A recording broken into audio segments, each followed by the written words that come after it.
Friends, ఈ అమ్మాయి వాళ్ళ అమ్మ చిన్నప్పుడే చనిపోవడంతో తన ఇద్దరు పిల్లల్ని ఎంతో జాగ్రత్తగా పెంచుతూ ఉంటాడు. ఏంటన్నా సైకిల్ అడ్డంగా నిలబడ్డా, జరగరా అని అడిగితే, నీ సైకిల్ అంటే నాకు చాలా ఇష్టం, ఒక రౌండ్ ఇస్తావని అడిగితే, నేనెందుకు నా సైకిల్ ఇవ్వాలి, వెళ్ళి మీ నాన్నని కొనివ్వమని అడుగు, ఇకంచి వెళ్ళరా అని చెప్పి తిట్టేసి వెళ్ళిపోతాడు. బేటా టిఫిన్ రెడీ అని అడిగితే, అయిపోయింది నాన్న, తమ్ముడు వచ్చాక ముగ్గురం కలిసి తిందామని చెప్తుండగా ఇంతలోనే అమ్మాయి వాళ్ళ తమ్ముడు ఇంటికి వస్తాడు. బేటా వచ్చేసావా, టిఫిన్ తిందాం పదా అని చెప్తుంటే, ఏమైంది బేటా అదోలా ఉన్నావు అంటే, నాన్న నాకు సైకిల్ కావాలి, నా ఫ్రెండ్స్ అందరికీ సైకిల్ ఉంది, నాకు నువ్వు కొనివ్వట్లేదు ఎందుకు అని అడిగితే, నాన్న దగ్గర ఇప్పుడు డబ్బులు లేవు, వచ్చాక కొనిస్తాడు అని చెప్తే, లేదు నాకు సైకిల్ కావాలి అంతే అని చెప్తే, నాన్న దగ్గర డబ్బులు లేవన్నాను కదా, ఎందుకు ఇలా చేస్తున్నావు, నాకు నువ్వు ఇవన్నీ చెప్పకు, నాకు సైకిల్ కావాలి అంతే అంటే, బేటా అక్క మీద అలా అరవచ్చా, నీకు సైకిల్ కావాలి అంతే కదా బేటా, నేను తీసుకొస్తాను అంటే, బేటా నేను పనికి వెళ్తున్నాను అంటే, నాన్న టిఫిన్ చేయకుండా వెళ్తున్నావేంటి అంటే, నేను బయట టిఫిన్ చేస్తాను ఉండు బేటా అని చెప్పి పని చేస్తున్న చోట ఇంతలోనే వాళ్ళ బాస్ వస్తే, బాస్ ఈ రోజు నాకు కాస్త డబ్బులు ఇస్తారా, నా కొడుక్కి సైకిల్ కొనడానికి డబ్బులు లేవు అంటే, ఈ రోజు ఇంకో కథ చెప్తున్నావా, మొన్నేం చెప్పావురా నాతో అని చెప్పి చెప్తుంటాడు. బాస్ నా కూతురికి ఆరోగ్యం అస్సలు బాగోలేదు, కాస్త డబ్బులు ఇస్తారా, తనని హాస్పిటల్లో చూపించాలి అంటే,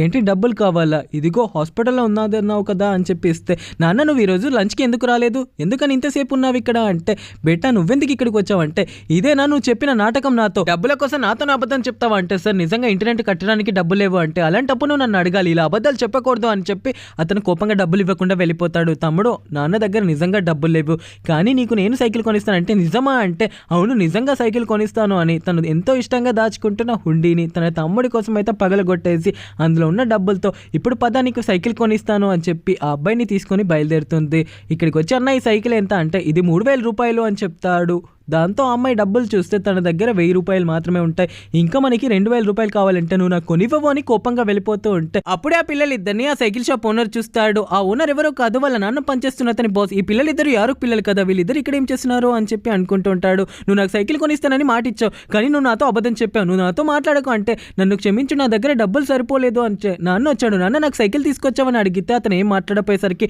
నువ్వు నాతో అబద్ధం చెప్పావు, మీరిద్దరు నాతో మాట్లాడకండి అని అబ్బాయి ఏడుస్తూ ఉంటే, నా దగ్గర నిజంగా డబ్బులు ఉంటే కొనిచ్చేదాన్రా అని చెప్తూ ఉంటే వాళ్ళ నాన్న ఏడుస్తూ ఉంటాడు. బేటా నీకోసం సైకిల్ తీసుకొచ్చానంటే వాళ్ళ బాస్, మీరు మా ఇంటికి అంటే, ఏంట్రా నేను మీ ఇంటికి రాకూడదా, ఏదో నేను పొద్దున ఏదో తెలియకుండా మాట్లాడాను, అంత మాత్రాన కోపంగా వెళ్ళిపోతావా, నీకు డబ్బులు ఎప్పుడు అవసరం ఉన్నా నాతో చెప్పు, ఏదో తెలియకుండా మాట్లాడాను మనసులో పెట్టుకోకు అని, ఇదిగో నీ కొడుకు కోసం సైకిల్ తీసుకొచ్చాను, ఈ సైకిల్ నేను ఫ్రీగానే ఇస్తున్నాను, నీ జీతంలో ఏం ఖర్చు చేయను అంటే, బాస్ మీకు నేను ఎలా ధన్యవాదాలు చెప్పాలో కూడా నాకు అర్థం కావట్లేదు అంటే, పర్వాలేదని వెళ్ళిపోతుంటాడు. ఈ వీడియో నచ్చితే ప్లీజ్ సబ్స్క్రైబ్ చేసి మీకోసం ఏదైనా చేసే మీ ఫాదర్ నేమ్ ఏంటో కామెంట్ చేయండి. ఫర్ మోర్ వీడియోస్ ప్లీజ్ అందరూ సబ్స్క్రైబ్ చేయండి.